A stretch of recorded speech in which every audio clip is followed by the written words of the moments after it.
Down to the market street. Jaunt up here for a while just for the fun of it, see what we can see. The peanuts for sale. Sometimes they roast them. Flies everywhere. Another side street angles down the hill under an arch, but it looks relatively new.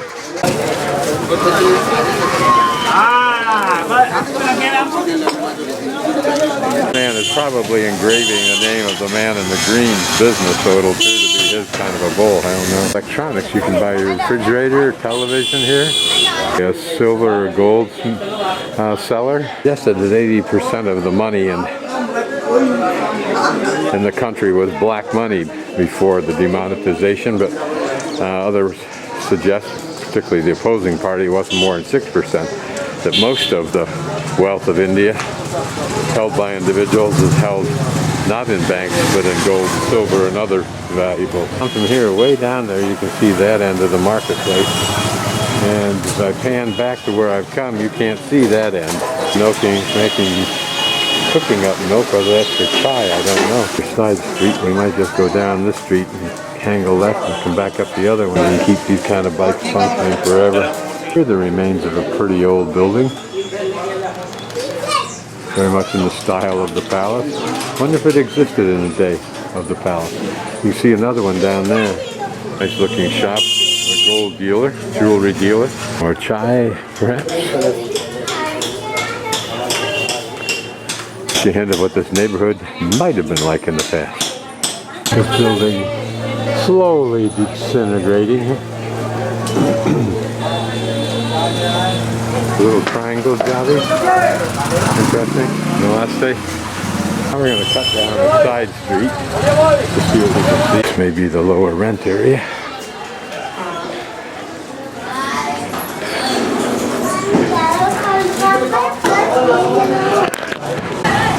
Interesting. Well, a pretty nice house on the inside.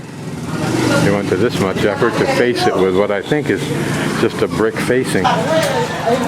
River of Swill.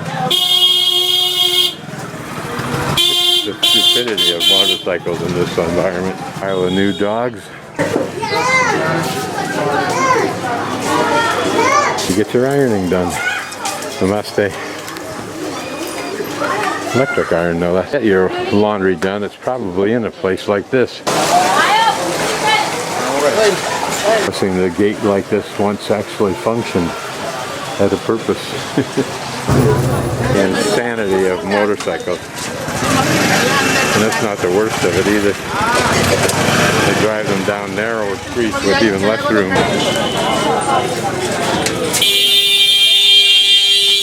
Guessing that this curious kiosk is just the equivalent in a modern version, at least it looks that way, of a onion dome. So with the help of a gentleman, I ended up here, costing me 5 rupees to get to one point, and then where I encountered him, another 10 point on what I think is a common, almost a public tuk-tuk where they take as many people as they can cram in.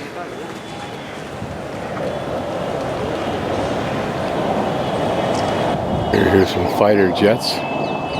Interesting. This is an impressive entry.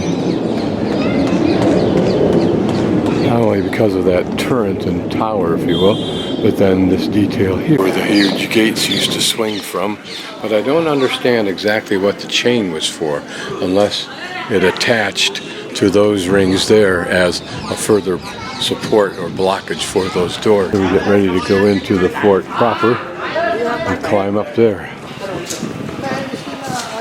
And look at the blue color up there from the tile work. So up we go to the top. Probably some panels from one of the buildings been preserved in this context.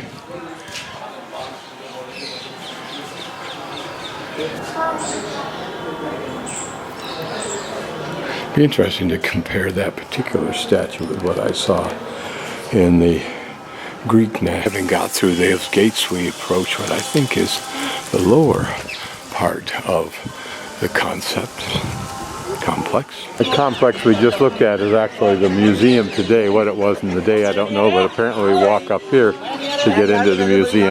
I assume the first monumental task in building this fortress was carving out this road up to it, then installing that outer wall, the inner wall, and then we'll pass now through this gate en route to the top. And that overhang would have made that a very safe place to be. Here are the ingredients for making those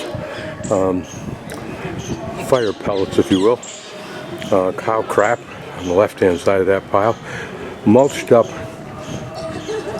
grasses of some sort, and then here, not the beautifully formed round ones we're used to seeing. You get the idea. And long climb, and we take a hairpin turn and up there to enter into the next level of our fortress. Notice that considerable use of blue and green tile up there. This is a temple made out of a formed cleft in the side of the rock. Detail on the inside of the arch. And what we were presented with was some kind of a carved relief that was major in size. Before you hung your left past all the niches, which probably were religiously important. As you can see, these are carved niches. This may be very much like the hike up at Olympia.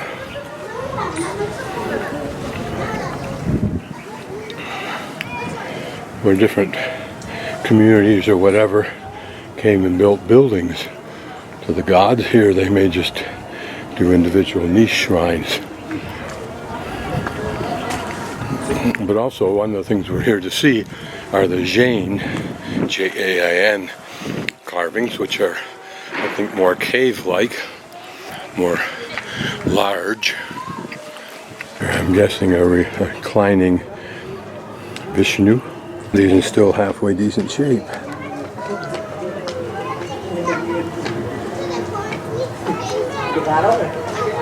My guess is that size is material, not only giving you more of a platform for iconography and symbolism and message, but also maybe greater merit.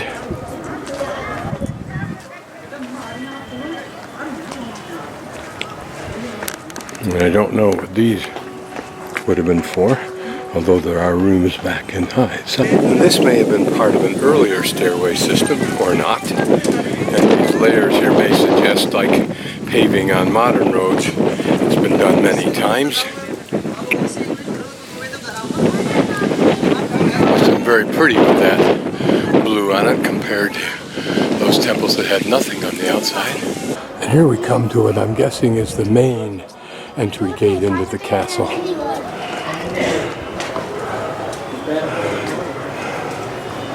Again, with those beautiful towers.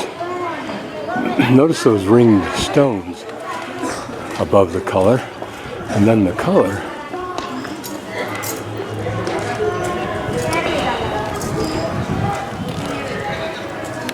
And notice that this appears to have the classic, and I can't remember how to pronounce it, the sliding up and down gate. Not much of a gate, it just slides up a little ways, but it certainly is indicative of what they did in European castles.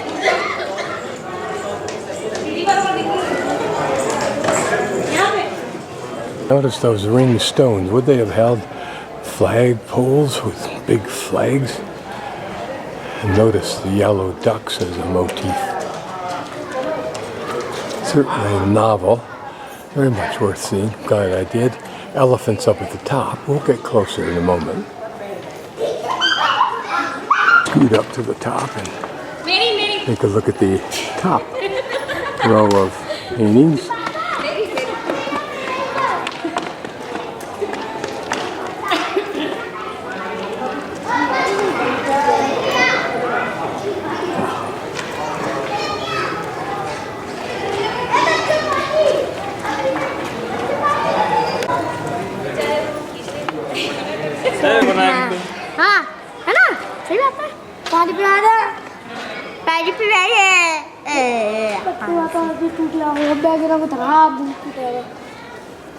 These young girls' first response is hello and then beg. These other dumbass tourists fulfill their wishes by giving them something.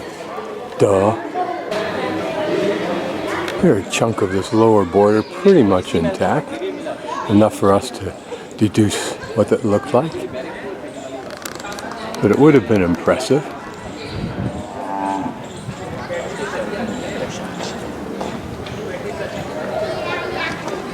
You need a guide? In 1486 plus. This is the first room we enter before we go into the larger chalk or courtyard. Very pretty detail, reminiscent of the towers outside, aren't they?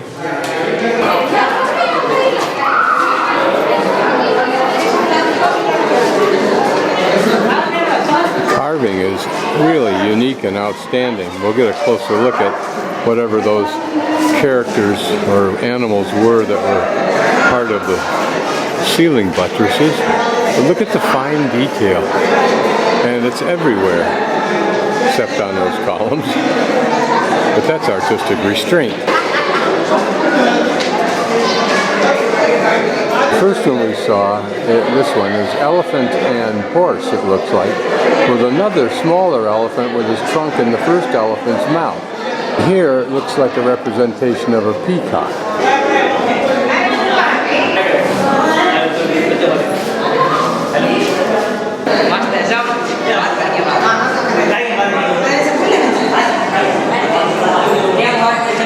The rings all the way up that edge, scalloped edge there for some reason. Were there a series of drapes hung here? Nice elaborate door. We exited out of that pretty room down this narrow dark stairs with a flashlight. And here are some little small rooms with holes in them for some curious reason. It exits into a square hole and down into the dirt for some reason. Some kind of special escape hatch or a toilet. Interesting, it's a long, steep spiral staircase in rock opening up into this room, which is curious. Don't know what its purpose is.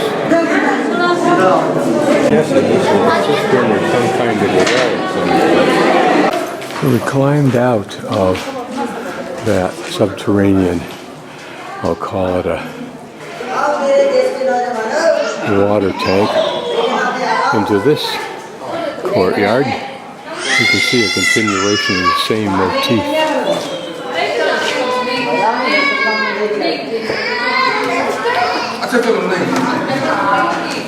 The room also courtyard that's a very much carved room. The ceiling looks tenuous at best. Holes are interesting. Why a single hole and then a mesh which you can feel the air rushing through? And then just another single hole with those what look like metal rings. Yes, they are. So maybe that held some kind of covering, and maybe those holes were larger at one time and then filled in with that rock. I don't think we were in this room before, but what's unique about it is that upstairs there's a balcony, and then there's these gratings that would allow women to look down, or anyone else, also allowing for air ventilation. But this may well have been a meeting room, somewhat analogous to that same function in Havelis, to a very simple room that we'll exit from. Notice how simple it is. So this would have been used by staff for some purpose. Nothing particularly exciting here.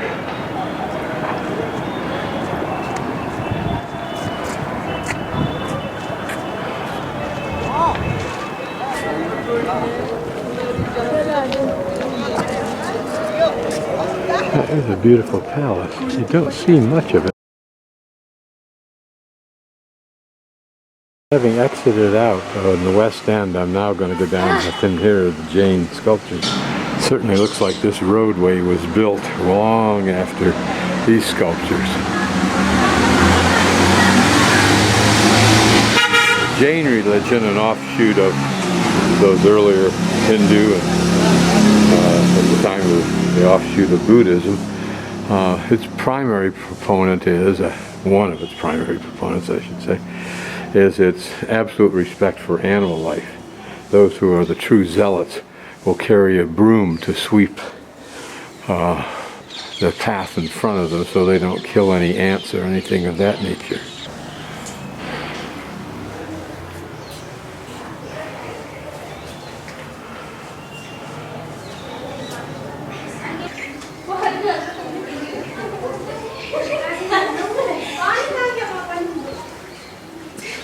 Here, obviously a Buddha.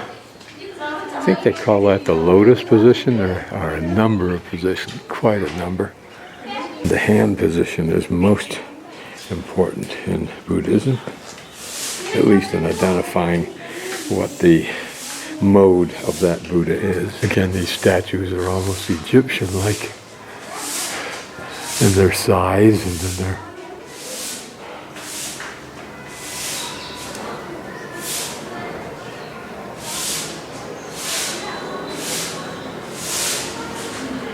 you wonder if these were done after the fact. I'm sure they were.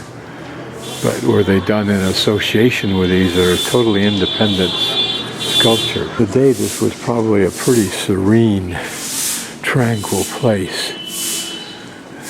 Notice the cave there with some carvings inside of that. Now, of course, the water here, for some reason, dripping out right at that level, and quite substantially so, is eroding those away quickly. Who'd have thunk? Certainly not the man who chose that spot. This is the largest of these sculptures. Notice how it was carved from within the rock itself, deep within it, leaving room to put this archway. And it once had its own dome.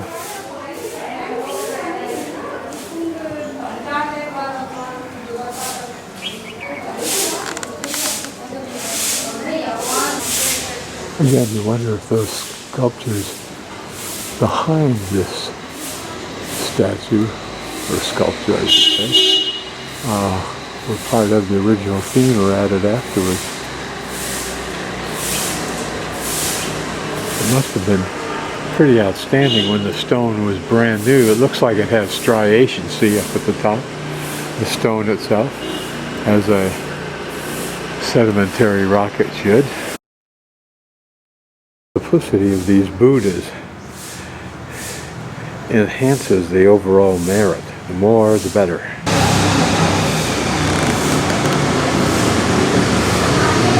Just to the sides here are lesser sculptures.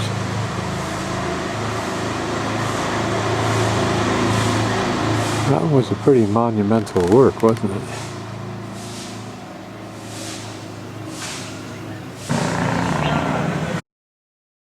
I continue to walk down the hill. Off to my right, or to the west, are more. I wonder if the location on this side had greater or lesser significance than the first that we saw. So I'll have to look in the internet, see if there's any history on this. You can see part of the fortress wall there. Looks like part of it way down there, and part of it way down there. So I'm not sure how I exit out of here without climbing all the way to the top. It's like the makings for restoration of some sort. Or maybe it's just they're going to work on the sidewalk area. Well, it begs the question, who got the idea first? These guys over on this side of dramatically recessing the statues and then having a front archway, or the people on the other side. This looks more like a countertop. Looks like it wasn't finished off too. Here as I pan over to the side, a small one. Most discreet, kind of almost pretty. Particularly with that singular hand pointing up. You wonder what that meant. Whoever had it done. Is this a start that never got finished? This is interesting. We can see the outline around the door, which should have held some kind of slab to block it off if they'd wanted, but was it just unfinished? Here, half the head is missing for some reason. This seems to be the largest of these carvings on this side. The head is missing, at least top half of it, for some reason. There, that block just looks like a barrier. This is just a big old hole we've seen from here. It may even hold a temple room. But notice those carvings in a niche up there, like they'd started to do something and never finished. And the head has been knocked off. The face has been knocked off. Almost looks too intentional. And look at these side engravings here. Here are a couple of appropriately modest Buddhas. Probably a little cave shrine. We'll just go up and take a look since we can.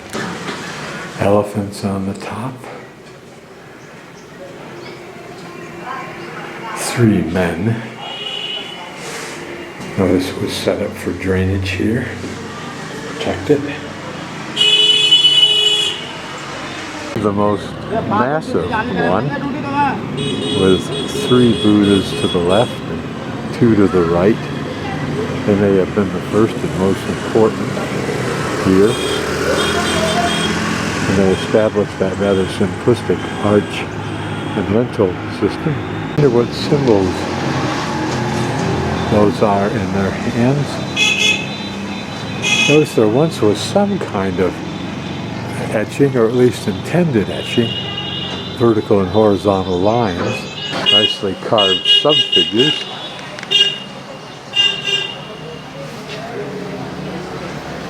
Look at the panel there that would have been painted with something. And I wonder what the purpose of that buttress in reverse sticking out.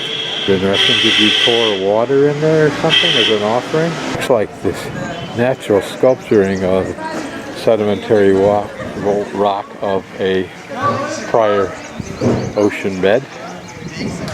But there was some carving here, an attempt to make levels, or maybe they were intending to carve out blocks for some reason. Back at the fort across this gully, you can see some square holes where someone started. They may have finished, I can't see. Similar carvings. Looking up at the fort that wraps over the top of the western set that we just visited. It's interesting to look. Notice the stairs going up to the right. This might have been one of those secondary, mostly unknown entryways. Some of the forts I've been in Europe, I think in Albania, had actually secret exits.